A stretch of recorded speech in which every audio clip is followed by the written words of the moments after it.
Welcome to a new episode of These Go to 11. Let's turn it up.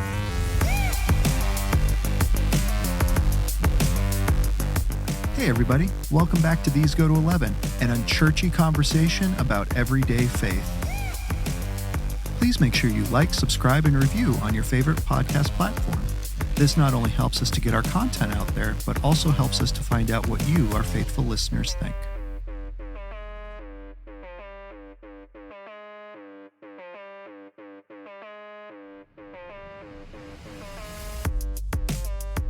Ladies and gentlemen, welcome back to These Go to 11. Once again, I'm Nathan Bell. Joining me as always, Greg Dutcher. Greg, I'm not going to say what's going on, man, because I know what's been going on in your life. And I want to give you some time to talk to our audience about what's been going on in your life, because it's been significant and it's going to lead us into our September series. No, thank you, Nathan. Obviously, as we were talking, I have missed just hanging you and me. We've certainly talked these last few weeks, but it's been different. We had our first kind of significant pause in the podcast, and I know you were keeping people generally aware. My dear mother-in-law, Connie Leslie, my wife's mother, precious woman, she got COVID. It's interesting that we had a 75th birthday party for her on, I believe it was Friday night, August 4th. Yeah, okay, yep. Really nice night. Just, Lisa, she did a great job. Just, I can't take any credit. I just showed up. I think, she texted me, hey, can you pick up these 4 things on the way home? In fairness, though, did she want any help from you? No, I mean, not if she wants it to be good, right? That's a good point. My help is sort of, hey, why don't you get out of the house and I'll text you a list if there's some extra things to pick up. So, it was Friday night. We had some of the family over and Connie, and it was a lovely evening. It was her 75th birthday, and we just enjoyed just hanging out. We had some good food and a cake and presents, and my oldest daughter Samantha can get her to do anything. So they even danced to a little Taylor Swift in the middle of the living room. Nice. They had I don't know which Karma, one of her songs, and they were kind of dancing together. And Connie was always a good sport about that. And then the next day, she had a bit of a scratchy throat. Yep. And by the end of that night, was feeling pretty lousy. And then about a day later, Lisa had the same symptoms. My daughter had the same symptoms, and after multiple tests, it was COVID. Yeah. Which, of course, people are still getting, as we referenced. That's kind of with us. Yep. And Connie actually was able to avoid COVID 3.5 years since it hit. Yeah. So Lisa moved in with her for, she's right down the street from us, and said, well, I'm just going to stay here because since we're both sick, I'll help take care of my mom. So I was, dropping things off, food, and everything was good. And it initially looked like Connie was doing well. Actually, Lisa, in terms of how she felt a little worse. So I think we're all kind of hopeful. I knew Lisa would bounce back because she's had it before and is young. And, we knew she'd just be down for a couple of days. But as Lisa started to get better, Connie started to get worse. Yeah. And then it was, a lot of doctor visits, et cetera. Then the hospital. Yeah. Then in the hospital ICU. Yeah. And she did not make it. She passed on the 28th of August. Yeah. Very early in the morning. The kids, Lisa and her brothers, were with her. Yep. For which we're quite thankful. And as you know, Nathan, you knew her as well. She was a pretty integral part of our family. It was far from a side character, for lack of a better term. I hate to say that, like, a typical I should say that compared to my experience growing up. Yeah. My grandparents were in Florida and North Carolina. Right. Maybe what more people think of with grandparents. We go and visit grandma and grandpa out of town. They come and visit us every once in a while. Exactly. Yeah. And when they passed, in their, of course I was sad. They were my grandparents, but this was much more, close to home. Right. So, dude, and you were great. I just, at one point, I know in the early process, we said, well, let's see. And I could tell when things started to increase on the hospital front, and Lisa was there pretty much essentially around the clock with few exceptions to get a couple of hours of sleep here and there, that we were not probably going to podcast. Yeah. So, we hit the pause button, and here we are. It was, even as I'm talking about it, Nathan, I don't know, and that's part of what we'll talk about today with grief. Well, I think I do know. I don't think I have fully absorbed it. Yeah. I've absorbed it because on the time we're recording, it was 2 weeks ago. Yeah. So that's a fairly short period of time. I've certainly absorbed it more than I did a week ago. Right. But I would expect a month from now and beyond, Yeah. we've all been through grief like this before in some level, it'll sink in more. So I've missed everybody. Yeah. A lot of people, as you know, Nathan, you enjoy yourselves. We're so kind to us and helpful to us, and so many people from the church and our kind of wider life community, and it's a time where you really see a lot of people just going the extra mile to be kind. Say one thing that really touched me. I think you may have even seen it one night at the viewing. Emily, one of our friends here at the church, her little guy, she brought in. Very quickly. She just said, I just wanted to get in, gave us a little bag of cookies that he had drawn some pictures on the outside of it. It's very sweet. Yeah. I mean, things like that, woo, man, they really bring a personal touch. So you see some incredible moments of God's kindness in very tangible ways. But it's been tough. Yeah.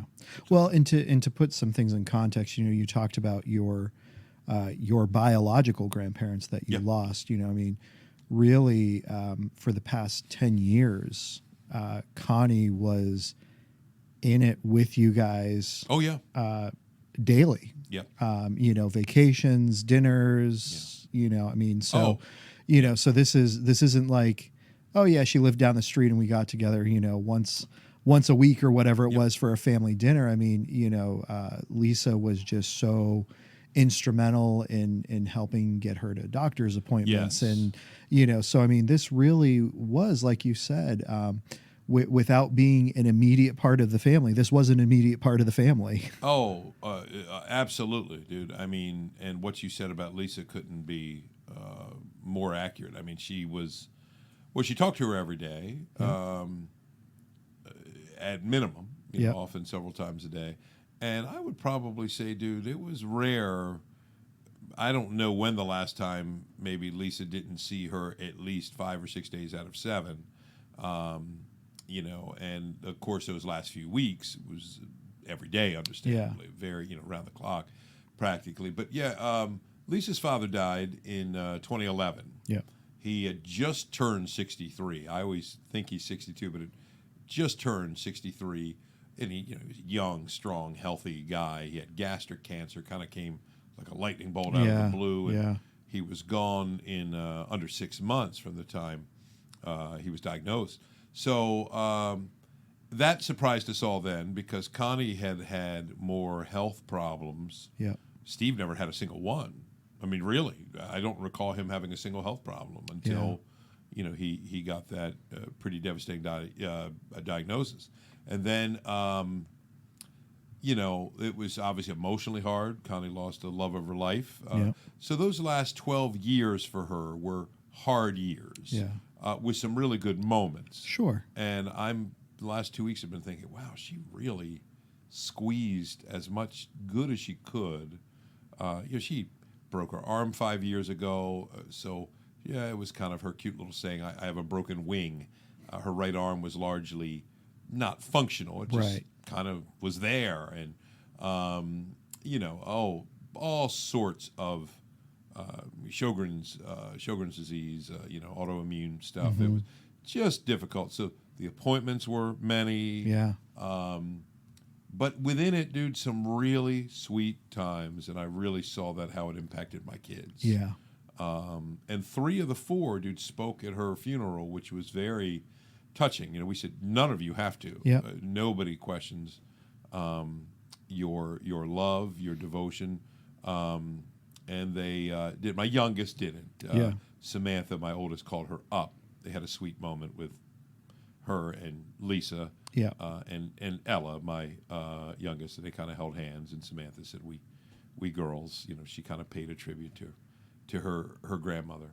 Yeah, dude. Wow. So a lot of tears. Yeah. I'm gonna try my best not to do that here. You know me, but so far so good. So far, yeah, we're doing all right. But that's all right. That's why we're partners, man.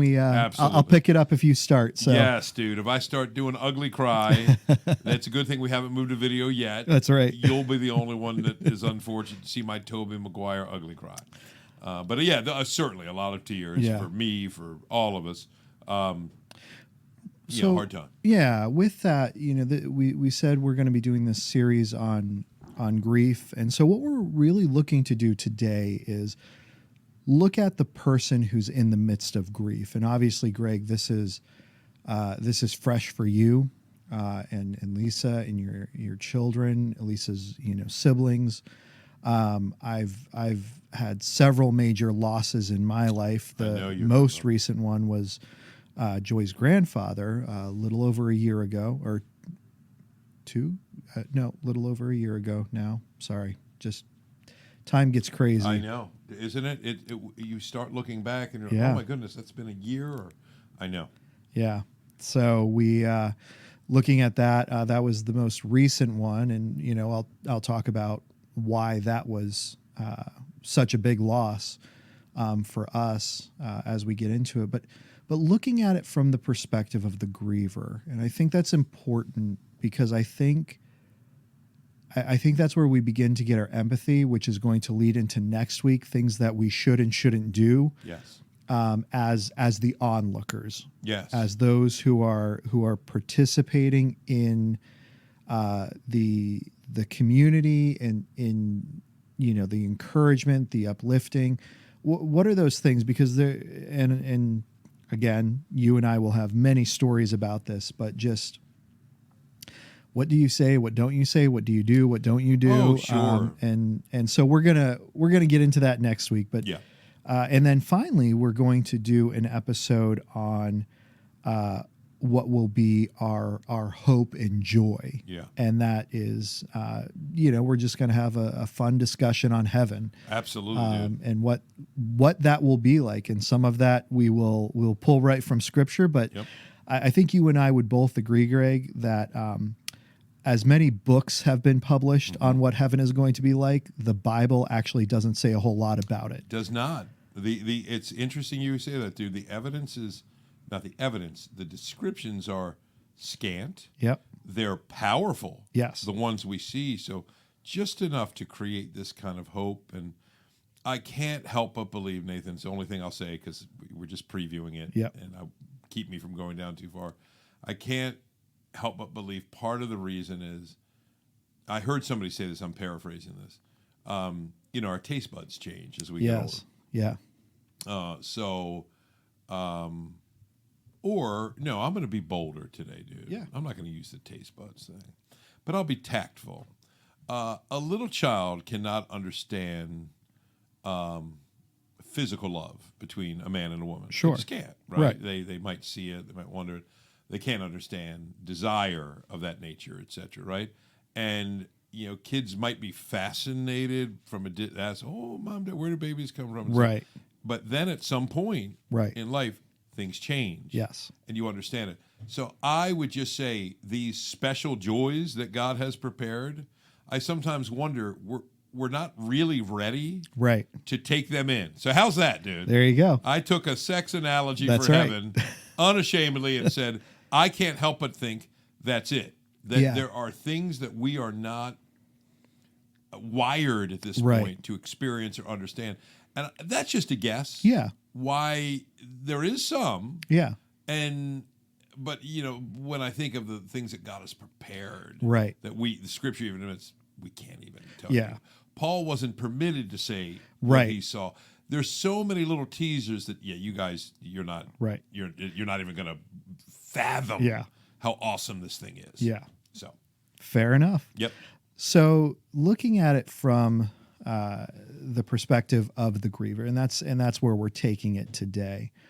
Greg, I think you would agree with me that you and I process and grieve differently. Oh, I'm sure, dude. So talk to us about the way you process through grief, and then I'll go ahead and share the way I do it. But talk to us about the way you process through grief. Well, I can give you an actual experience. I don't think I've told you, Nathan, but let's see. I'll tell you what was strange is Connie passed on early Monday morning, like 1:15 a.m. It was a Monday. Yep. I was starting my teaching that week. Yes. So here I'm walking across. So my department was fantastic. I went into Towson for about 15 minutes for each class that day. Yep. It's a Tuesday, Thursday class, so they're an hour and 15 minutes. But they understood. I didn't hand out. I just said, "Here's the syllabus. It's online. Yep. Go to Blackboard, open it up." I walked through some of the key highlights, and I said, "How many of you is this your first ever college class?" And a handful of students in my different classes raised their hand. I said, "Well, this is probably the only time this is going to happen, where I meet you and I say, I'll see you in a week." Yeah. Because we're not going to have class next time. I said my mother-in-law passed. So I was doing that great. Like I wasn't tearing up. Yeah. It just was factual. Kind of in the moment doing what you needed to do. Exactly. Just the basic task, and it was all good. And so that first week, that Tuesday, I had my meetings with my 3 classes. I went through, boom, boom, boom. Several of those students were so gracious. I'm thinking when I was 18, 19, 20 years old, I may have just looked down, kind of ducked out the door. I just said, my wife's mother, who's very close to us, she just passed yesterday. And my department's been great. They're going to, let me take the time I need this week. I'm not giving you any work. Enjoy your first week. Yeah. You don't have to think about this class. But several students, came to me and were I'm so sorry for your loss. Really impressed me. Honestly, Nathan, at 18, I'm not sure I would have done that. Yeah. I may have just kind of looked at my shoes and then ducked out the room in the back, which is fine. Sure.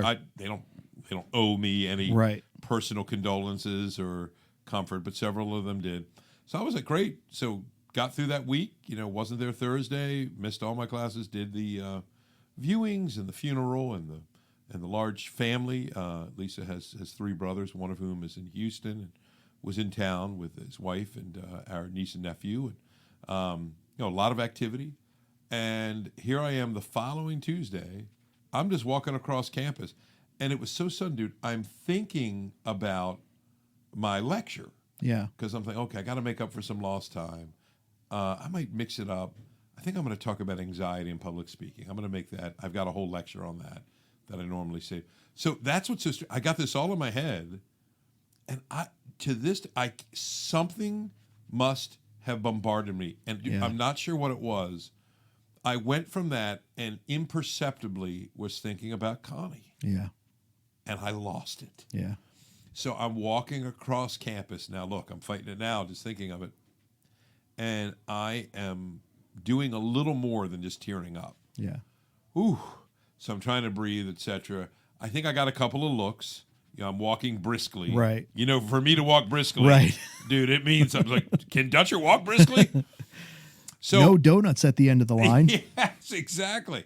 So I kind of made it to my building in the media center, and fortunately, where I teach, I almost have that whole second hallway to myself at that time of day. It's nice. So got in. No students were there, fortunately. And I normally didn't do this, but I went in and I locked the door. Yeah. And put my stuff down. And, dude, I just let myself go for about 5 minutes. Yeah. Tissues, I just bawled and was very, very upset. So what I tend to do is cry a lot. Yeah. And verbalize my internal. You know that. Yeah, yeah. I'm just a verbal processor. So I cry a lot.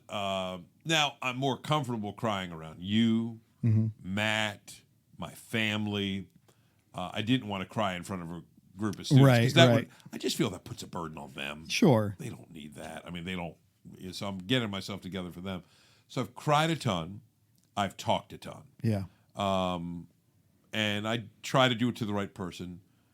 Lisa, sometimes she's grieving more intensely, I should say, and her grief, I think, is at the center. Yeah. She's the closest one to her mother. Sure. And I loved her dearly, like my mother. But I know, I believe I need a step back. Yeah. Because the relationship with Lisa was closer, more Sure. intimate, stronger. So my kids, they're 24 to 14. So particularly with the older ones, I've cried a lot with them. Yeah. And they cry with me. They're all a little different too, but they know. I said, guys, I'm going to cry. Right. And I'm going to talk. Yeah. I kind of need to do that. And I think you probably do a little differently, my friend. I do a little, and it's funny you mentioned your kids because we were there at the viewing, Joy and I, and saw everyone, and said hi, and yeah, the things that you do, of course, at a funeral, our condolences, and let us know what we can do, and all those things. And Joy and I were getting ready to leave, and I saw Ella, your 14-year-old. Yeah. She was just kind of sitting there with her cousins. Yeah. Walked out. Hey, Ella, how you doing? She just kind of looks at me and like, that's a weird question for a funeral, isn't it? How are you doing? And she just kind of chuckled a little bit. She's like, yeah. And so, just having that moment, to be able to do that and, just chuckle a little bit and like, what do you really say at a time like this? It's like, I mean, I am genuinely interested in, how you've been handling this and how you're processing it. But yeah, for me, I can tell you, dude, the last time I cried was 2001. Wow. Dude. Or no, I'm sorry, 2001. 2000. Wow. Yep. It was fall of 2001. And you even know the season. I do. And the time. Because that was the last time it happened. Wow. And it was, ironically, it was with Joy, who's my wife. We were not married at the time. We weren't even dating. We were just, we were chilling, and I was going through some stuff, and I was just talking to her, and I was talking to her about my dad, and I just started crying. Yeah. And I think that was the first time and the last time that I cried over the death of my father. Wow. When he died, I didn't cry. I was the only one in my family who didn't. It was the same thing when my grandmother, who had lived with us since she died when I was 12, I think it was, and she had lived with us. I mean, since before I can remember, she had lived with us on and off, and then certainly the last, I would say 6 years of my life. So from the time I was 6 on, she was living with us full time. Yeah. Didn't cry then. I process things internally. Mm-hmm. Yeah. I don't mind talking to people about it. Yeah. So if people have questions, I welcome those questions. I welcome, having a conversation, but I don't process things like that. I get it, dude. And so I can tell you that it made for an interesting, growing up experience, because at 14 years old, my father passed away. I had just turned 14, turned 14 in December. My father passed in March. Yeah. And I remember my mom actually being worried about me, wanting me to go and see a counselor to talk about this. And I think there were a few things going on. Looking back, there, some perspective. First, I really, even though I couldn't put this into words, I really had a comfort and peace that God knew what he was doing. Wow. At 14? At 14. It never crossed my mind. Did I wish things were different? Absolutely. But it never crossed my mind that God didn't know what he was doing. Yeah. Obviously not a fan of it at times, but And the other thing was, part of the reason why my mother was concerned was I really wasn't talking about it. And again, my perspective would be, if I'm not going to talk about it with you guys, I'm not going to talk about it with a stranger. I don't care if they're licensed or not. Yeah. And so just, I felt like I had processed certain things. Now, I do think looking back that I didn't fully process it correctly, which is why I don't cry now. I mean, like I said, 2001 was the last time I can remember, first and last time that I really did. How old were you in 01? I would have been 19. So at that time I would have been 19. I would have been turning 20. Yeah, gotcha. So I do think that there was a sense in which I didn't grieve it properly. Sure. But and it's funny because I'm sure you would say this, Greg, that for you, crying is a very cathartic experience. Absolutely, dude. And most people who I talk to say that. Yeah. We actually, Zach Bartles and I talked about this phenomenon with crying. Yeah. Because he was fascinated with the fact that I just don't cry. Yep.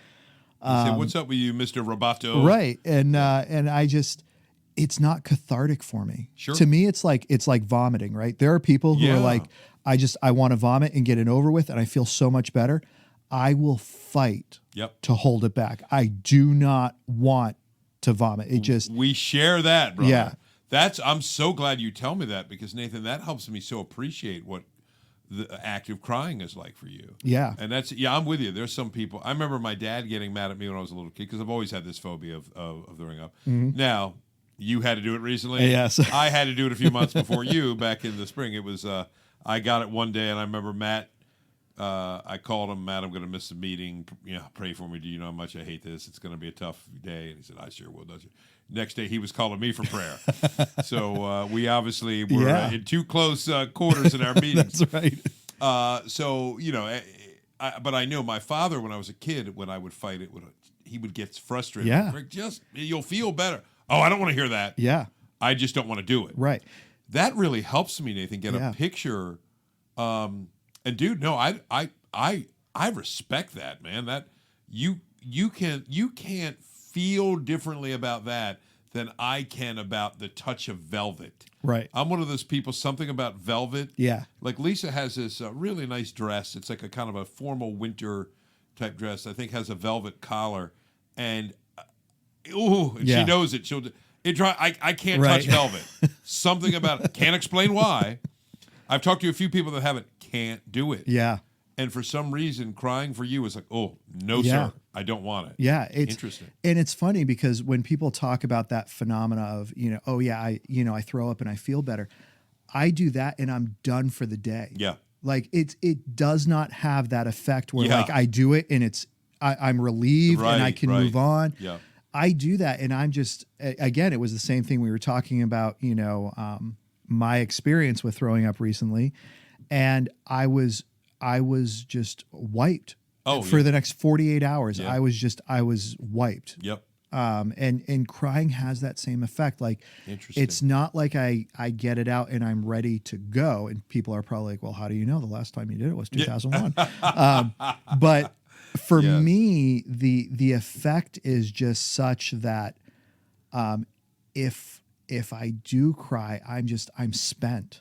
There's nothing there, and I don't like that feeling of being spent. I hear. So I almost wonder, Nathan, if you have, and we're all wired a little differently, physiologically, emotionally, mentally, spiritually. So I'm wondering if you have almost a physiological self-protective mechanism that your body knows this. Yeah. This is not going to be good for me. And so, like you said, you're internally processing. That's good for me, Nathan, because I'll protect the identity. I really will, of my kids.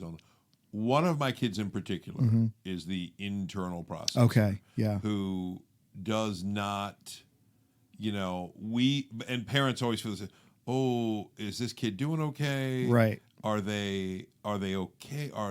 Do they need to talk? And that actually helps me. I mean, of course I think parents should monitor. Sure. Because sometimes silence can be a signal. Right. But other times it may be just, nope, this is what they're going to do. Yeah. This is how they're going to walk that path. Yeah. And I can't dictate, well, no, you need to walk it like I walk it. Right. I mean, first of all, well, you know, dude. Yeah. I mean, how many times did you see me cry? 1,000. Yesterday I was preaching. I just, Milt Dutcher's son. It's just what I do. Dude, I can't help it. Yeah. I try. Sometimes when I try to fight it, I make it worse. Right. So it's just into watching a movie or a show. There's a moving scene. Sure. Yeah. I've joked before, dude, but it's true. I cried, I kid you not, at Major League 2. Major League 2. When Wild Thing walks out near the end. I'm like, what the crap? Didn't you also cry with Scrooged? I did. I cried with Scrooged. Hit me with a toaster. I cried with Scrooge. I've cried at some weird stuff. Dude, there's still a couple. I mean, the show Good Times from the 70s. There's 3 or 4 episodes. If I start talking about them, I'll start crying. So something with me, it's almost like you and I, dude, are almost polar opposites. Because I swear mine is somewhat physiological. Right. Like I scare the kids. Oh, Dad, are you going to cry? Are you gonna, cry? And they get mad at me because why don't you take, like yesterday when I was preaching at the very end, I'm like, why didn't I take tissues up here? And why would I expect not to cry? That's why you have a sleeve. Exactly. Sleeve, bare hand, and then people are like, I'm never shaking Dutcher's hand after church again. So, boy, Nathan, that's really interesting, though, to me, though, to stay on that. And I'm wondering how many of our listeners might say, I know what Nathan's talking about. Yeah. I bet there's some. Yeah. I guarantee it. I would think so. And again, it really is. It's that response of this is not going to make me feel better, which is so different than the almost caricature you would have of men that men don't. That's not what you're saying at all. No, and because in fact there are so many times in 2001. So what? 22 years later, in those 22 years that I would embrace that opportunity to be able to do that, in various scenarios. But again, it's this, I think this would help someone else if they could see me cry, but this isn't helping me. Yep. And again, so Joy and I have had this conversation, when, having been around death and experiences like that from a very young age, it drains me anyway. Yeah. It's one of those things where, first of all, believe it or not, I'm more of an introvert than I am an extrovert. I can fake it really well. Yep. But I am very much an introvert. Yeah. And so being around people in funeral scenarios is just, it's just draining. Just tough. Yeah. And then just being around all that death and sadness is a drain. And so then if I were to throw crying on it to boot, like I would just, I'd be done for a week. Oh yeah. Just give me a week to recover from this before I do anything else. And I don't even have to know the person very well for that to happen. Yeah. Just all of those things combined would just, it would just wipe me out. I get it, dude. I will say this, as rejuvenating as I find it, and I still do, so this is not to negate that truth, but to nuance it a little bit, there is a special fatigue. Right.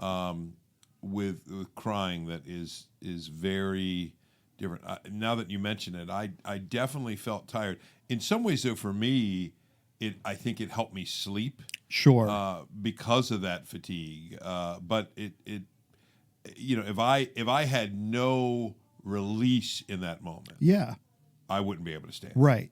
And I think for me it would be the opposite. Yeah. Where if I did, I don't think I would be fatigued, but I think I would be more mentally fatigued than physically fatigued. Sure. And that's just a different type of tired where you want to sleep but can't. Yeah. So here's my question, Nathan. First of all, let's be silent a moment. Do you hear all the background sound it's picking up? Yes. So for our audience, we will try to talk through it. We have Life 101 Yep. foster care support ministry that meets here once a month at the church.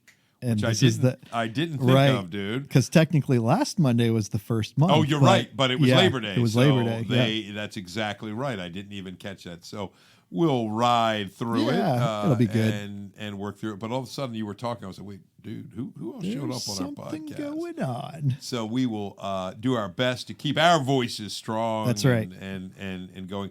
But I got a question for you, Nathan, in Yeah. light of that, because I do want to just share some thoughts I've had scripturally on grief, basic thoughts that we've probably shared before in some other context, but I think they would serve well now. I'm not hearing you say you don't have a mechanism to deal with what's weighing on you. Yeah. Yes, it's not through crying. Right. But talk to me about that. Yeah. Your internal processing. Yeah. What since that's so far from my own experience. Right. Bring me in. What is that like? Yeah. So I think I'm more like, just a match, like the emotions are quick and furious. Yep. And then they're gone. Wow. So they're there. They're there. And you've experienced this, right? Sure. There was period over the summer where I was just hot over something that was going on. Yep. And I'm sorry I stole your money, brother. I'm going to return it sometime before the Lord returns, or maybe after. That's right. Okay. So, but anyway, keep going. Dude. We're good. We'll call that like all the DVDs that I've let you. They're just it's forgotten. The Bermuda Triangle. That's right. Of Dutcher's hands. Yeah, I'll never see that DVD again. Gone. Yeah. But yeah, so it's funny because my mother, of all people, she's like, yeah, you're not emotional, like the intonation was basically, you're not a real person, you're like a robot. And we were getting a kick out of that. And Joy, especially because Joy knows that I can be a very emotional person. Yeah. So I'm driving behind the wheel of the car and I'm in traffic. Oh, there's a whole lot of emotions coming out of me. On that we connect, my friend. Yes. And so, yeah, there's definitely there's grief there. And again, I think this is probably where I did not fully grieve properly over the years. Death for me it's become very commonplace. Yeah. I almost it's almost become very clinical for me. Yeah. I wonder if this is how doctors and nurses process Right. when they see it. It's just this is what it is. Yeah. And so that's not to say that I'm not sad that the person is gone. I don't think about. I mean, believe me, my father died when I was 14. I am now 41. There is a lifetime of experiences there. Sure. And situations that I would have loved to have had him around for. I bet. So I think about those things, and I think appropriate. I grieve the loss of those things. Yeah. But for me, death is a piece where I can very easily move on to something else. Yeah. I don't linger there. I don't need to linger there. Yeah. Dude, I talked to a gentleman years ago. I shouldn't say his name. He's never been on this podcast, but he was an early guest speaker at CFC. I mean, we're going back to 2005, maybe 06.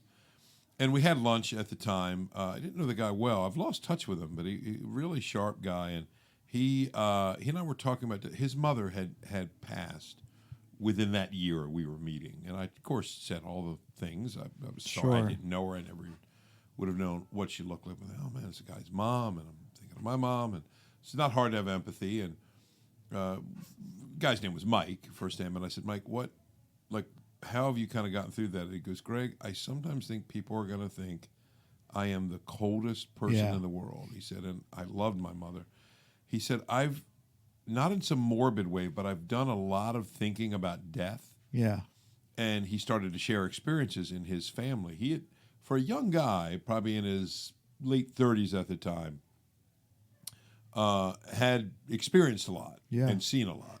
And he said, so for good or for bad, I found myself thinking about it a lot. And this is what he said to me. It was interesting because I just have come to the conclusion that the perspective God has on death and the perspective we have, for us, it is just this soul-shaking, just cataclysmic, and in no way was he minimizing that. Right. He just said, for us, but it happens so much every day around the world. Yeah. And he said, I've just come to the conclusion that God just views it differently. Yeah. And now you can go to a lot of scriptural data Sure. on that too. It's not to negate that it's, I mean, one of my favorite verses in the Psalms is precious in the sight of the Lord is the death of his saints. I shared that at Connie's funeral. And I believe that. But maybe even that we get a little hint. Precious in the sight of the Lord is the death of his saints. Ain't precious to me. Right. So that right there kind of proves his point. Yeah. There is something different. Now, we're not talking about all people and unbelievers. Right. That's a whole different subject. But I remember when he said that, he said, Greg, so I feel, I miss her. Yeah.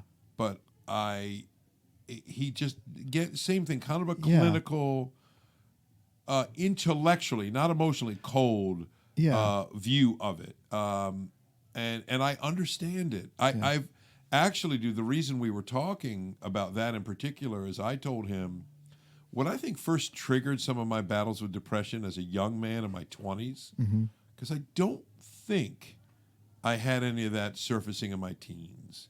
I don't know. Now I'm thinking maybe I didn't know what it was. Right, sure. But my 20s, mid to late 20s, I was a young pastor, fresh out of seminary. And my first 3 or 4 years at Stillmeadow, 97 to 2000, somewhere thereabouts. Oh my goodness, dude. The amount of funerals and death I had been exposed to. And I remember being out with some friends at TGI Fridays. Yep. It was around the same time that you're saying, 2000, 2001. And Lisa and I were out, and then another group joined us kind of unexpectedly. It ended up being one of those great spontaneous nights. Yeah. We got a bigger table. But in the back of my mind, we're laughing, we're telling stories. But I remember thinking, they're not thinking about death because they're like in their late 20s like I am. Why am I thinking about it so much? I almost became obsessed with it because I think I was immersed in it. And I think it messed with me a little bit. Sure. You know, not many 27, 28-year-olds are probably at 15 to 20 viewings and funerals over a 2-year period. Right. But I was. Yeah. And it was an unusual season in our family, some uncles, Lisa's grandparents, and in that church. Right. Just a hard season. So I think we all have ways of you know what I mean, categorizing because you have to live. Right. And you have to let your mind be ordered in some way. But I think that's the most important thing that you bring up is that we have to have some way to categorize it and to process it, right? It's not a lack of processing that's going on in my mind. Yeah. No, I have processed it. I've thought about it. I've thought about it a great deal. Yeah.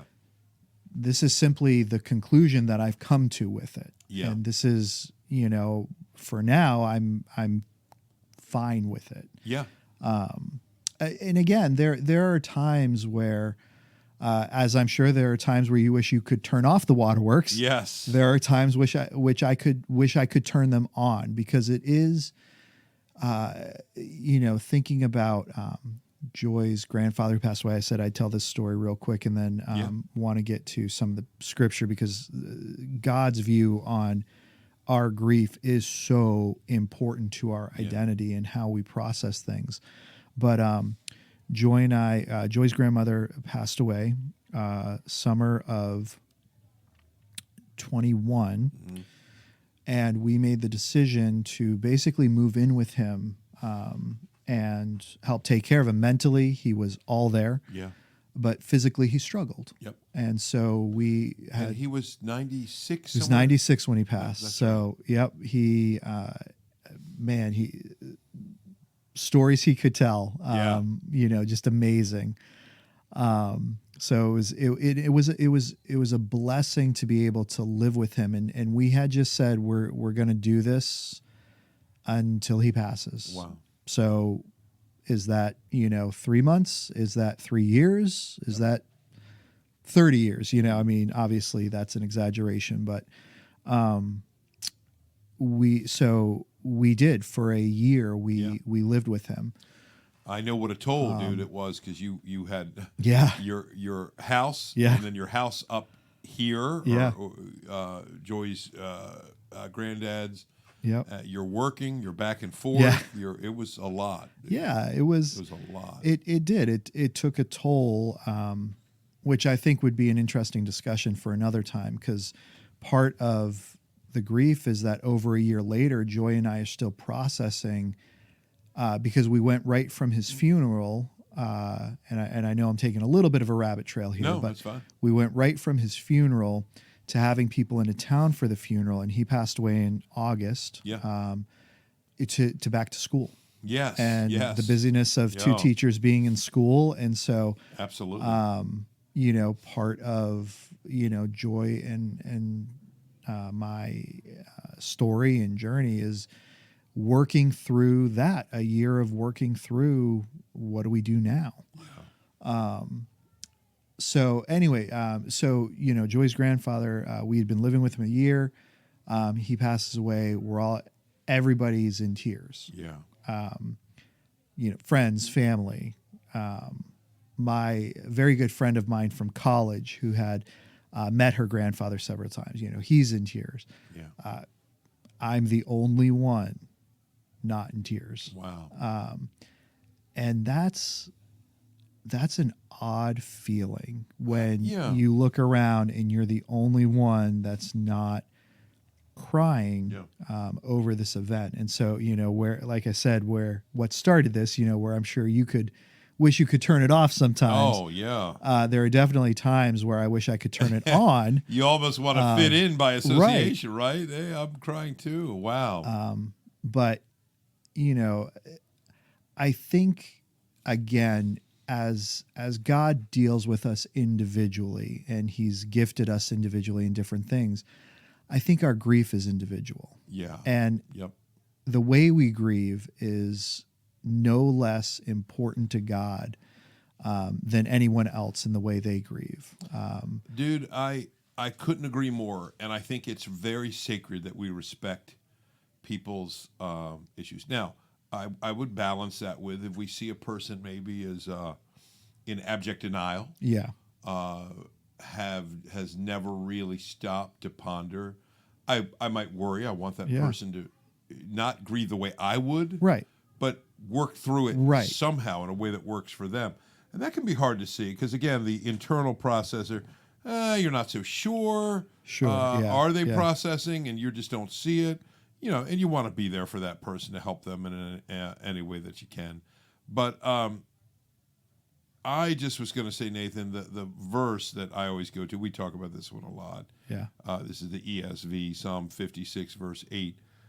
But I'm going to add not something to the verse. Right. That would sound really, great, Greg's going to add something. That's not my point.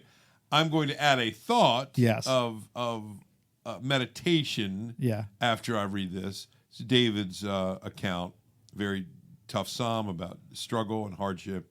And he says, you have kept count of my tossings, which appears to be restlessness, probably sleep restlessness. And then it says, put my tears in your bottle. Are they not in your book?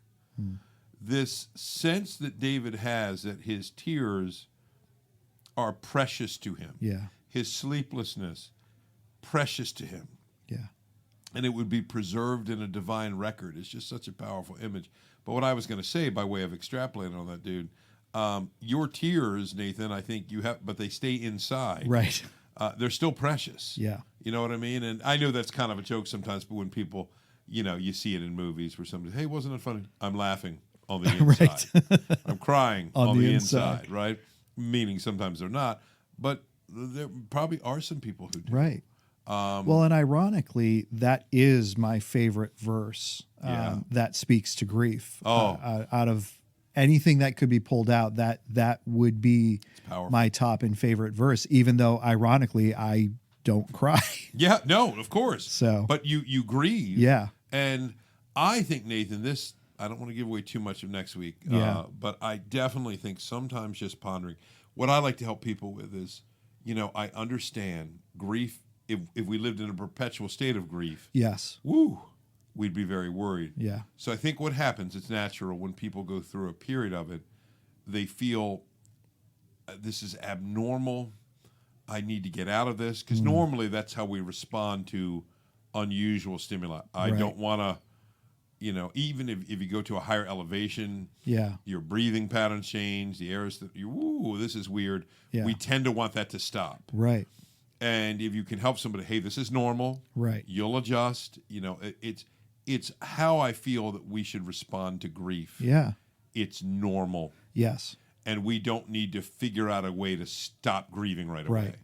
I just say, don't just experience it, embrace it. It's what we're wired to do. Right. So much so that David said, "Put my tears in your bottle." Right. Well, let's be real. If Jesus can grieve over a friend who he knew he was going to raise from the dead in just a few minutes, I think we can grieve over people that we know we're not going to see until the other side of eternity. 100%, Nathan.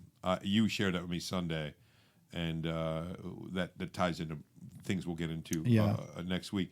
But it was so helpful for me when you said that, because I've preached that principle before. I've preached Jesus knows what he's going to do. Right. He knows the end of the story. He knows that this period of mourning is going to turn to shock, probably slow absorption, and then eventual celebration and joy. And he still cries. He still grieves. He still identifies with those grieving, and I believe feels it himself. So, I think, dude, the Psalms doesn't take much. You don't have to be a Bible scholar to say, boy, there's a lot of grief in the Psalms. Right. And again, Psalm 88, we've referenced that many times, doesn't even end with the happy note. Right. I agree. Most Psalms that deal with despair tend to go through that process and end with a note of hope. Right. And because I think that's the normal course of operations. Right. God meets us in our grief. He walks with us in our grief. He leads us to a place where that grief will abate, maybe not completely disappear, and there's joy that comes.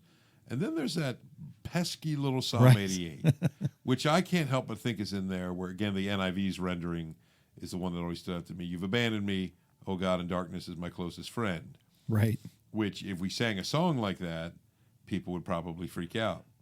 But there is a song like that, preserved in sacred scripture, because it's real. Yeah. God is far more comfortable with the reality of grief than often we are. Right.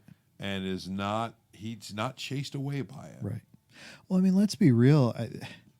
When you look at Scripture and you look at really the condition of who we are, we really should be in a perpetual state of grief. Yeah. Our condition as humanity is so pitiable and so outside of what it should be. Yeah. That really, when God speaks to that, we really need to listen, because that is us. And Christ has come, and that's the good news, and that's what ultimately helps to abate our grief and our fears and our shame and our guilt, all of it. But really, every Christian should be grieving, right? When we sin, right, we know that we've grieved the Holy Spirit. Yeah.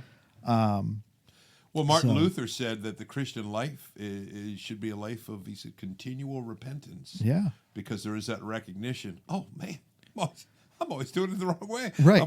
Now, of course, that repentance is tied into the joy of the gospel. Right.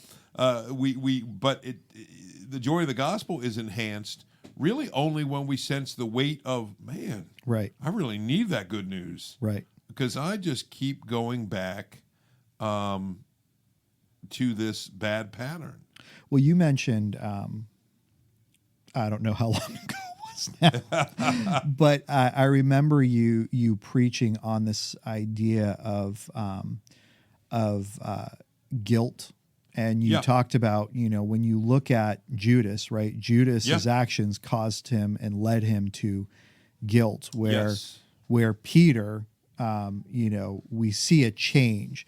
But what's interesting is that we still see the grief in Peter over his actions. Yes. The grief is still there, but the outcome, the eventual outcome is what changes. Yes. And that was, that wasn't long ago, dude. That was maybe, of course, I preached this week and then I missed the previous two.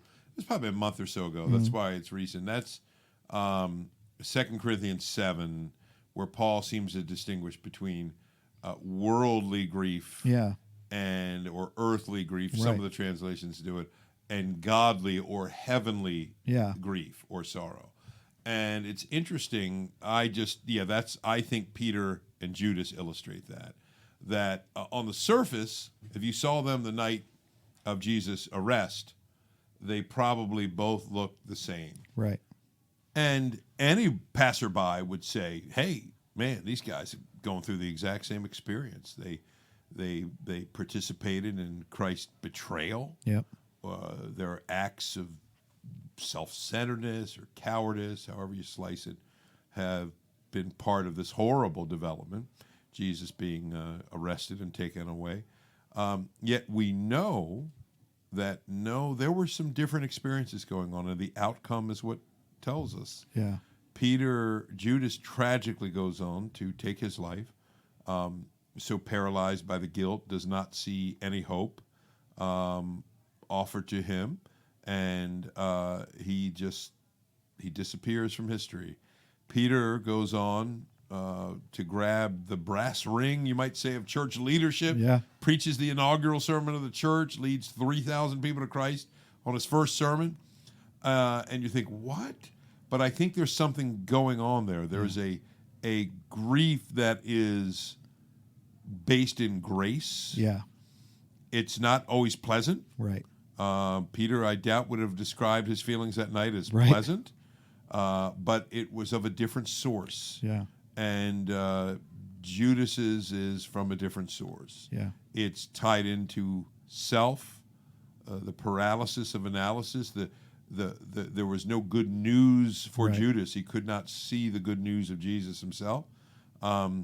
Peter's experience was different. So I always say, boy, only the Lord really knows what's going on in the heart. And he cares. Yeah. Our grief is something he takes note of. Yeah. And if it's special to him, precious to him, and I'll make this sort of, Nathan, as we wrap up here, my own lead into next week. Yeah.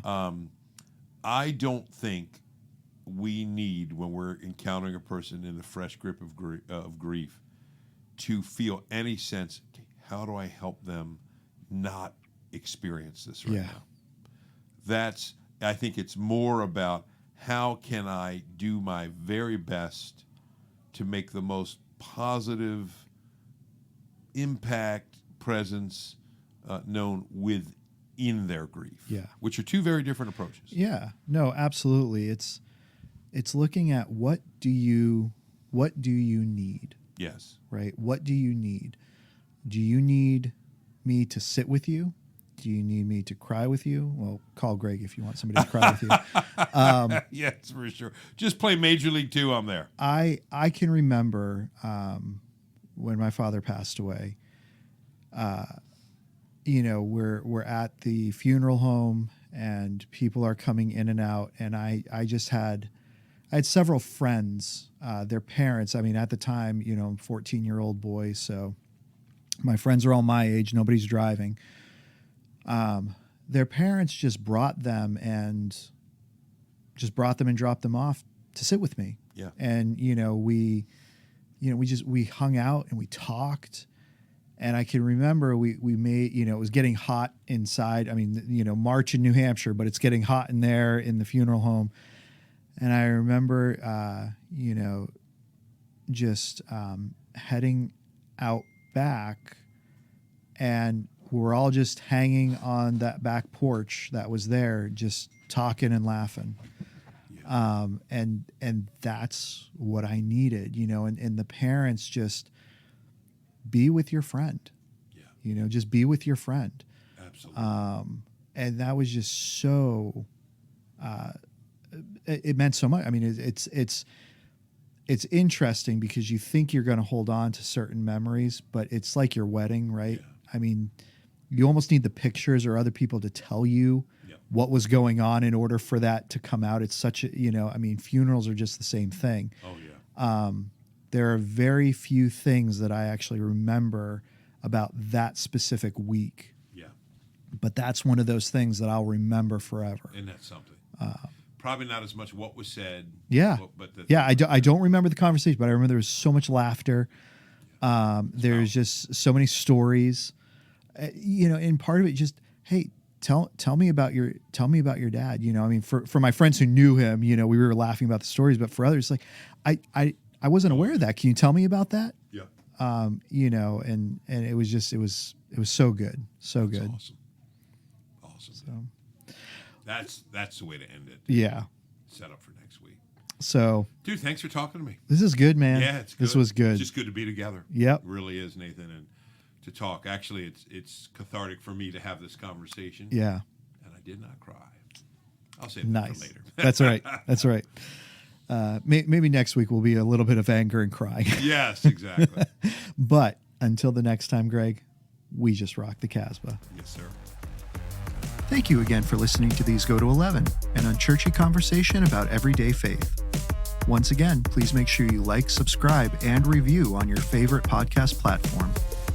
And if you ever find yourself in the Forest Hill, Maryland area, please feel free to stop by at 135 Industry Lane, and you can get all of our service times and information at christfc.org. These go to 11.